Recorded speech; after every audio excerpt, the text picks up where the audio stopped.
Hello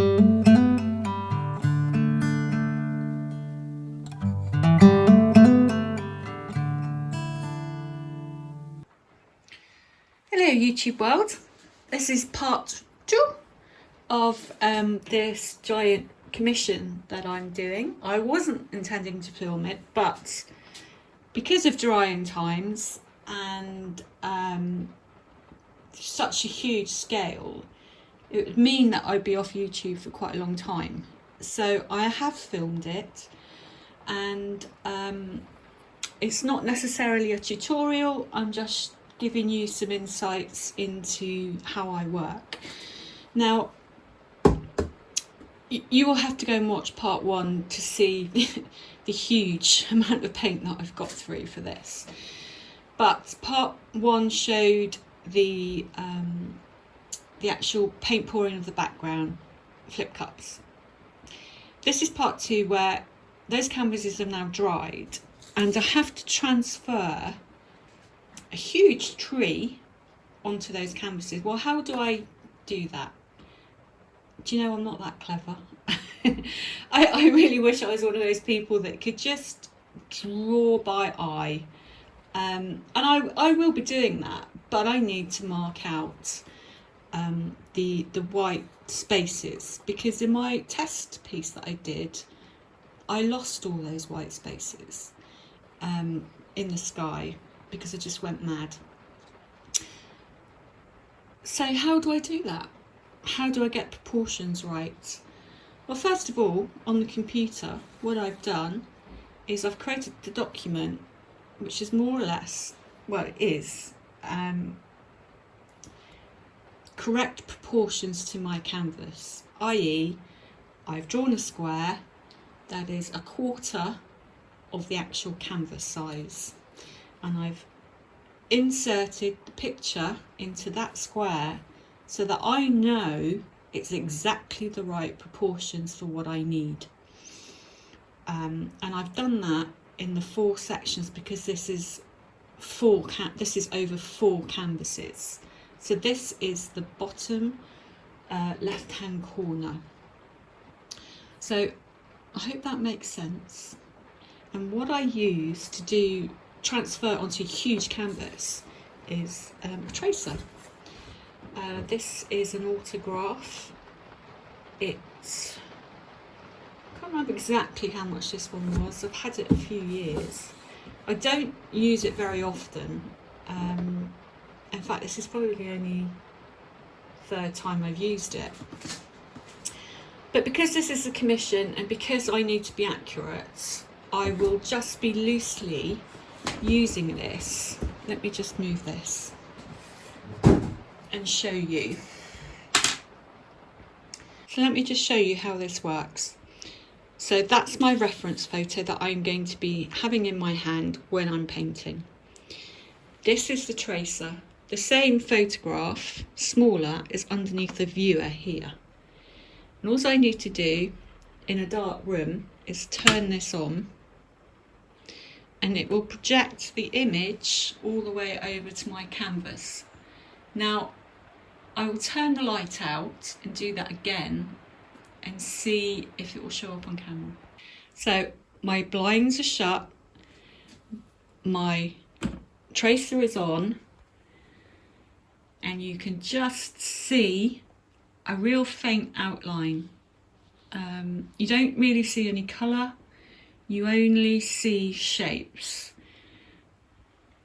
What this allows me to do is I've gone in with a pencil and I have just literally outlined all the white spaces, because I don't want to lose those white spaces, the sky. I want the sky to show through the tree. It gives you a basis of moving forward where you don't know where to start with a canvas. So my next stage is I'm going to draw the branches in with a brush, with a big fat brush. Then I won't be using the tracer, I will literally be doing it from reference, but it's giving me a base. Right, next stage. It's always a little scary making marks on a canvas. I'm using some big brushes because I'm using a big canvas. But it's good to use big brushes because it gives you that painterly effect. I'm using raw umber there, Winsor & Newton. That's a heavy-bodied paint, okay? And I use this for blocking in darks. Let me show you. Now, it can look very scary and it can look very messy. But you literally, I am just making marks at the moment where the darkest darks are going to be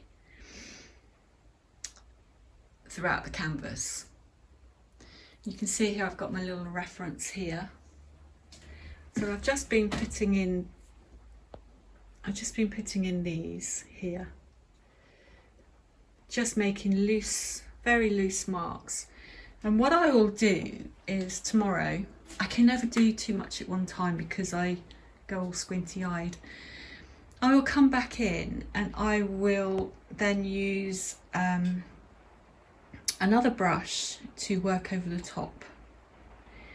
Same colour, but I will work over the top of these and refine these marks before I go anywhere near doing any leaf work.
I am reaching the end of this. I've just really kind of knuckled down today and got on with these huge canvases. It's a little difficult because I can't actually, I obviously can't put them, these ones on the top of these ones because my ceiling's in the way. I did have them on the floor for a while. I had to stop filming the time lapse because my camera just kept running out of battery.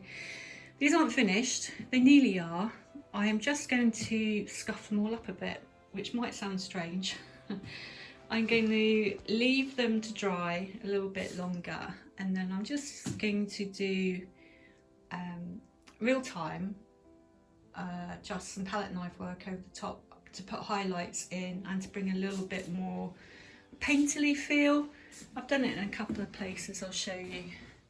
Just here, scuffing the palette knife across the canvas, a little bit down here and down here, just on the edges.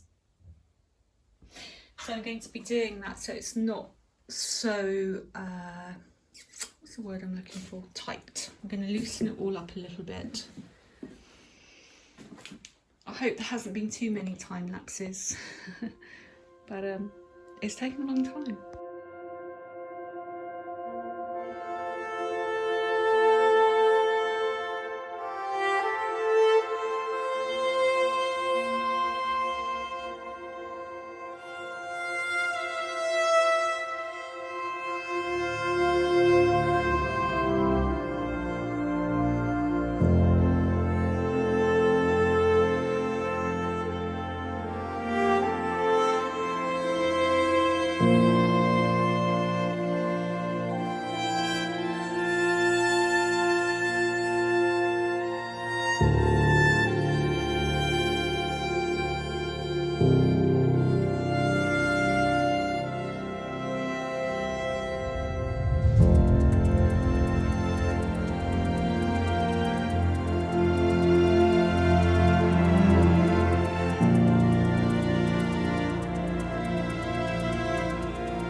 Finished it. Unfortunately, they're so big that I just can't obviously lay them out to show you what they look like all together. So I've done a comp at the end of this so you can see, and I'm really pleased that when the lights are out, or there's just little light coming through, all the gold palette knife work really jumps out. And I also put in some DYNA orange, which really jumps out too.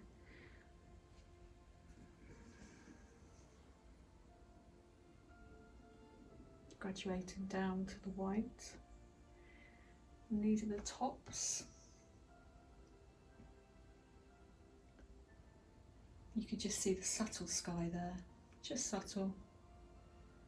Really pleased. All the hard work just really paid off actually. And I thought I was going to find it really stressful, but in the end I just love doing it. There's something so relaxing about getting a brush out and putting it on a canvas. I'm so pleased. So thank you all for all your support. I have to move on to the next commission now. See you all soon.